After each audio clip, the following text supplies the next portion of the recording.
प्रभु तेरी वाणी जीवन की रोटी, नैनों की ज्योति अंधेरा मिटाती।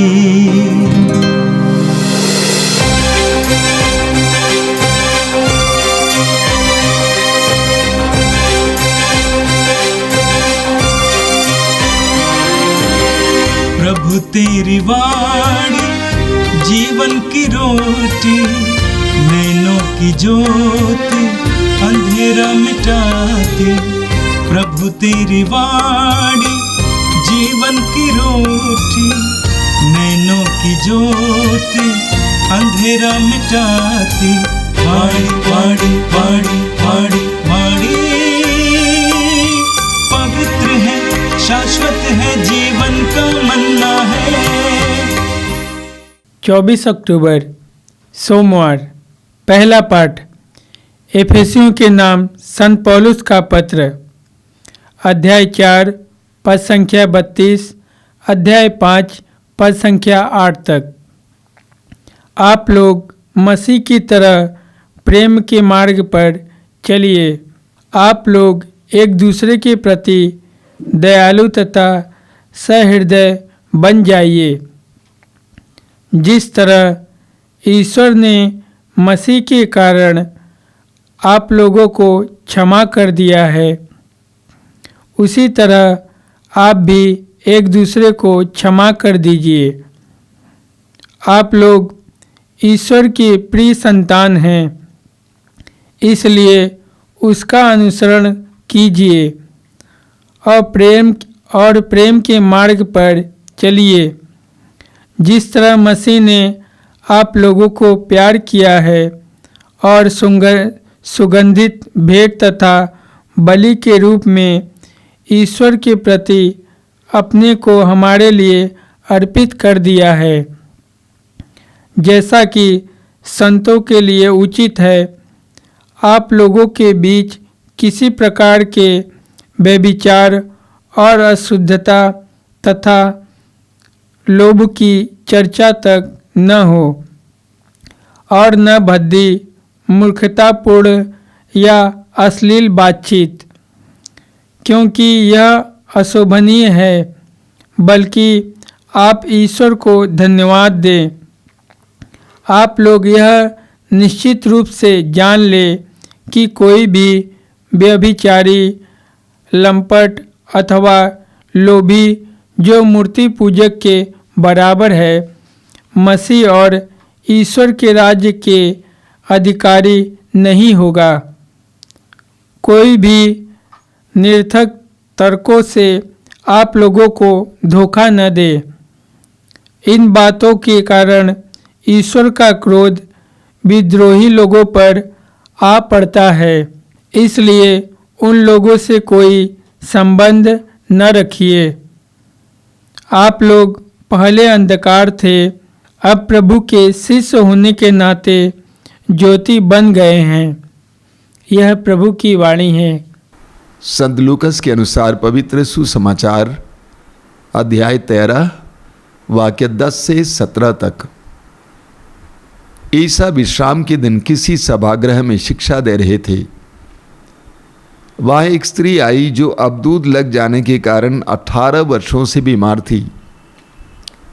वह एकदम झुक गई थी और किसी भी तरह सीधी नहीं हो पाती थी। ईसा ने उसे देखकर अपने पास बुलाया और उससे कहा, नारी, तुम अपने रोग से मुक्त हो गई हो। और उन्होंने उस पर हाथ रख दिए। उसी क्षण वह सीधी हो गई और ईश्वर की स्तुति करती रही। सभागृह का अधिकारी चिढ़ गया, क्योंकि ईसा ने विश्राम के दिन उस स्त्री को चंगा किया था। उसने लोगों से कहा, 6 दिन हैं जिनमें काम करना उचित है, इसलिए उन्हीं दिनों चंगा होने के लिए आओ, विश्राम के दिन नहीं। परंतु प्रभु ने उसे उत्तर दिया, ढोंगियों, क्या तुम में से हर एक विश्राम के दिन अपना बैल या गधा थान से खोलकर पानी पिलाने नहीं ले जाता? शैतान ने स्त्री इब्राहिम की इस बेटी को इन 18 वर्षों से बांध रखा था, तो क्या इसे विश्राम के दिन उस बंधन से छुड़ाना उचित नहीं था? ईसा के इन शब्दों से उनके सब विरोधी लज्जित हो गए, लेकिन सारी जनता उनके चमत्कार देखकर आनंदित होती थी। यह प्रभु का दिव्य सुसमाचार है। ख्रिस्त प्रभु की जय। मेरे प्रिय भाई और बहनों, एक सफल और सुखमय पारिवारिक जीवन के लिए, सामुदायिक जीवन के लिए आवश्यक एक सुंदर मंत्र आज संत पौलुस ने पहले पाठ के द्वारा हमारे सामने रखा है। आज का पहला पाठ एफेसियों की पत्र के अध्याय 4 और 5 से लिया गया था। पौलुस कहते हैं, एक दूसरे के प्रति दयालु तथा सहृदय बने, जिस तरह ईश्वर ने मसीह के कारण आप लोगों को क्षमा कर दिया, उसी तरह आप भी एक दूसरे को क्षमा करें। हमारे पारिवारिक जीवन, हमारे व्यक्तिगत जीवन, सामुदायिक जीवन को मीठा बनाने के लिए आवश्यक 3 बातें पौलुस हमारे सामने रखते हैं। पहला है दयालुता। पौलुस कहते हैं कि एक दूसरे के प्रति दयालु बने, एक दूसरे के प्रति दयालु बने। मत्ती के सुसमाचार के अध्याय 5 उसके वाक्य 7 में प्रभु यीशु कहते हैं, धन्य है वो जो दयालु है, उस पर दया की जाएगी। उसी तरह लूकास के सुसमाचार के अध्याय 6 वाक्य 36 में प्रभु यीशु कहते हैं, तुम्हारे स्वर्गिक पिता की तरह दयालु बनो। ईश्वर दयालु है, वो हमारे पापों और अपराधों का लेखा नहीं रखता है। उसी तरह पौलुस कहते हैं, एक दूसरे के प्रति दयालु बनो। दूसरी बात है सहृदयता। पौलुस कहते हैं कि एक दूसरे के प्रति सहृदय बने,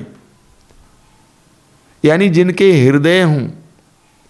अक्सर हम में से बहुत सारे लोग हृदय रखते हुए भी अहृदय व्यवहार करते हैं, सहृदय व्यवहार नहीं करते हैं, कठोर व्यवहार करते हैं, दूसरों के विकारों को समझ नहीं पाते हैं, संवेदनशीलता की कमी है, दूसरों के दर्द पीड़ाओं को समझ नहीं पाते हैं, ना समझना। तीसरी बात पौलुस कहते हैं, एक दूसरे को क्षमा करना, क्षमाशीलता।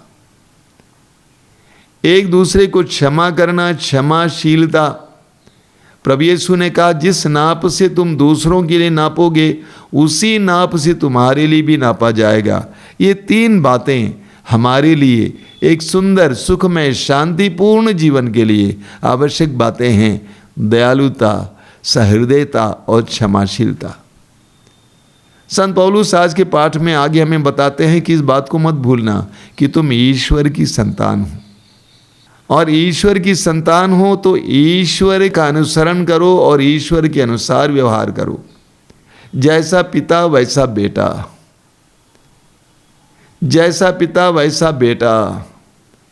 ईश्वर दयालु है, ईश्वर करुणामय है, ईश्वर प्रेममय है। इसीलिए पौलुस कहते हैं, प्रेम के मार्ग पर चलें। और प्रभु यीशु ने हमारे लिए एक सुंदर मार्ग प्रशस्त किया है, हमारे लिए एक सुंदर उदाहरण रखा है। उन्होंने हमारे लिए अपने आप को एक सुंदर बलिदान के रूप में बलि चढ़ाया।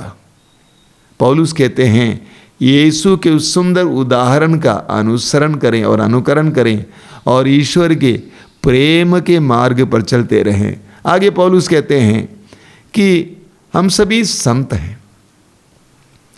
हर विश्वासी को संत पौलुस संत कहते हैं। एक विश्वासी, एक मसीह वो है जिसने मसीह के द्वारा उद्धार का अनुभव किया है, इसीलिए वो संत हैं, संत बनने के लिए बुलाया गया है। पौलुस कहते हैं, जैसा कि संतों के लिए उचित है, आप लोगों के बीच किसी प्रकार के व्यभिचार और अशुद्धता अथवा लोभ की चर्चा तक ना हो। आप लोगों के बीच में ऐसी बातों की चर्चा तक ना हो। आगे पौलुस कहते हैं, और न भद्दी, मूर्खतापूर्ण या अश्लील बातचीत, क्योंकि यह अशोभनीय है। हम मसीहियों और विश्वासियों के लिए यह अशोभनीय है, क्योंकि हम संत हैं और संत बनने के लिए बुलाए गए हैं। आगे पौलुस एक बहुत बड़ी घोषणा करते हैं, आप लोग यह निश्चित रूप से जान लें कि कोई व्यभिचारी, लंपट या लोभी जो मूर्ति पूजक के बराबर हैं, मसीह और ईश्वर के राज्य का अधिकारी नहीं होगा। इसीलिए पौलुस कहते हैं इन सारी बातों से अपने को बचाए रखें। आगे वो कहते हैं अनावश्यक तर्कों से भी अपने आप को बचाए रखें। पौलुस कहते हैं कि पहले आप अंधकार थे, आज आप ज्योति बन गए हैं, इसलिए ज्योति की संतान की तरह बर्ताव करें, व्यवहार करें। मेरे प्रिय भाई और बहनों, हम विश्वासी और मसीही अंधकार से ज्योति में लाए गए हैं, इसीलिए हमारा व्यवहार भी ज्योति के अनुसार होना चाहिए। हम संत बनाए गए हैं, हम पापी थे लेकिन प्रभु यीशु की कृपा के द्वारा हमने उद्धार पाया है, हम संत बनाए गए हैं, इसलिए संतों के योग्य व्यवहार करें। और आज के सुसमाचार में हमने सुना प्रभु यीशु एक नारी को चंगा करते हैं जो 18 वर्षों से बीमार थी। वचन में लिखा हुआ है, ईसा विश्राम के दिन किसी सभागृह में शिक्षा दे रहे थे। वहाँ एक स्त्री आई जो अबदूत लग जाने के कारण 18 वर्षों से बीमार थी।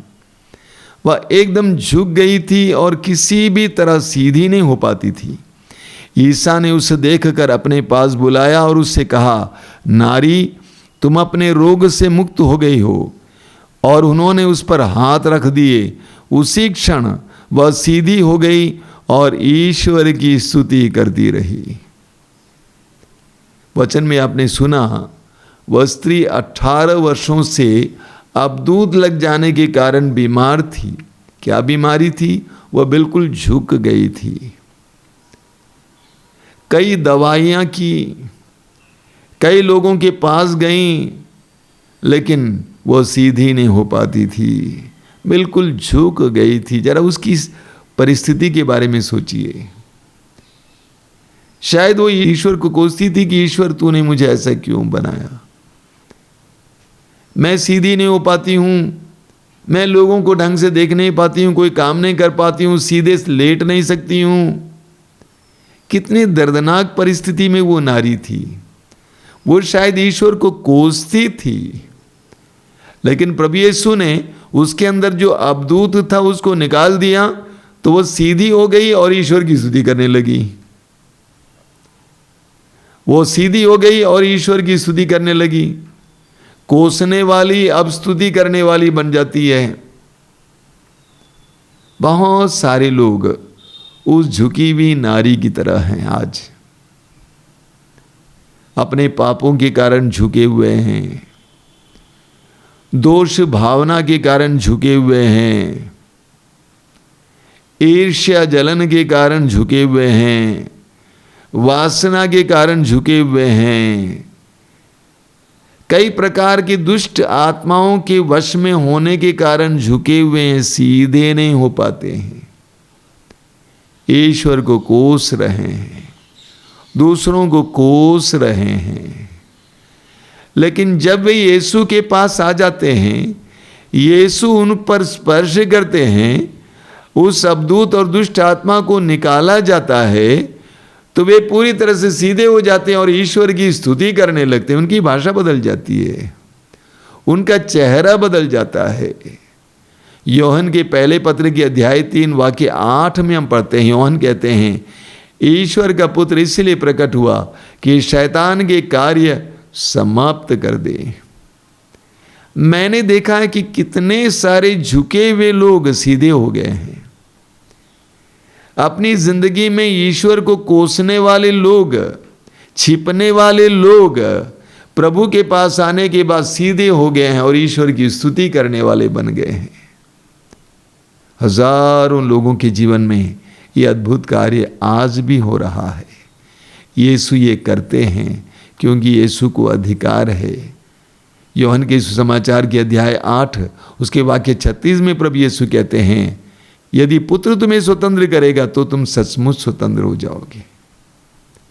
मार्कुस के सुसमाचार के अध्याय 5 में हमने देखा है, उस अवधूत ग्रस्त के बारे में जिसके अंदर अवधूतों की सेना थी, जिसके कारण वह मकबरों में रहा करता था, दिन रात चीखता चिल्लाता था, कपड़ा नहीं पहनता था, पत्थरों से अपने आप को चोट पहुंचाता था। ऐसे इंसान के अंदर से अवधूतों को निकालने के बाद वो इंसान शांतिपूर्वक वस्त्र पहनकर यीशु के करीब बैठ जाता है। क्या फर्क है। हम सबके अंदर अलग अलग प्रकार के अवधूत हैं, उससे छुटकारा मिलने पर हम स्वतंत्र हो जाते हैं। हमारा हाव भाव बदल जाता है, हमारी भाषा बदल जाती है, हमारी संगति बदल जाती है, हमारे व्यवहार बदल जाते हैं। इतना बड़ा चमत्कार उस सभागृह में हुआ, लेकिन फरीसी लोग और उस सभागृह के अधिकारी यीशु में त्रुटि ढूंढ रहे थे। किसने आज के दिन उस नारी को क्यों चंगा किया विश्राम के दिन, और लोगों को डांटने लगे, अन्य दिन आना, इस दिन नहीं आना, आज विश्राम दिन है, आज के दिन कोई काम नहीं होना चाहिए। प्रभु यीशु ने उनको समझाया। मेरा विश्वास है कि उन अधिकारियों के अंदर भी यही रोग था। वे भी झुके हुए थे, वे भी झुके हुए थे, वे खुलकर ईश्वर के सामने नहीं आ पा रहे थे, वे स्वतंत्र नहीं थे। काश वे यीशु पर विश्वास करते, यीशु के वचनों को ध्यानपूर्वक सुनते, वे भी स्वतंत्र हो जाते। आइए हम प्रार्थना करें। प्रभु यीशु धन्यवाद देते हैं आज के सुंदर दिन के लिए, जीवन के वरदान के लिए धन्यवाद देते हैं यीशु। आज के पवित्र वचनों के लिए धन्यवाद देते हैं। इन वचनों के द्वारा तू हमें जो संदेश दे रहा उसके लिए धन्यवाद देते हैं। प्रभु हमें भी दयालु बना, सहृदय बना, क्षमाशील बना, ताकि हमारे भी घर, हमारे भी परिवार स्वर्ग बन जाएं। ए प्रभु यीशु इन वचनों को सुनने वाले मेरे भाई बहनों पर अपना अधिकार लेना, हर प्रकार के अंधकार की शक्ति और दुष्ट आत्माओं से उन्हें बचाए रखना, उन्हें सुरक्षा देना, संरक्षण देना।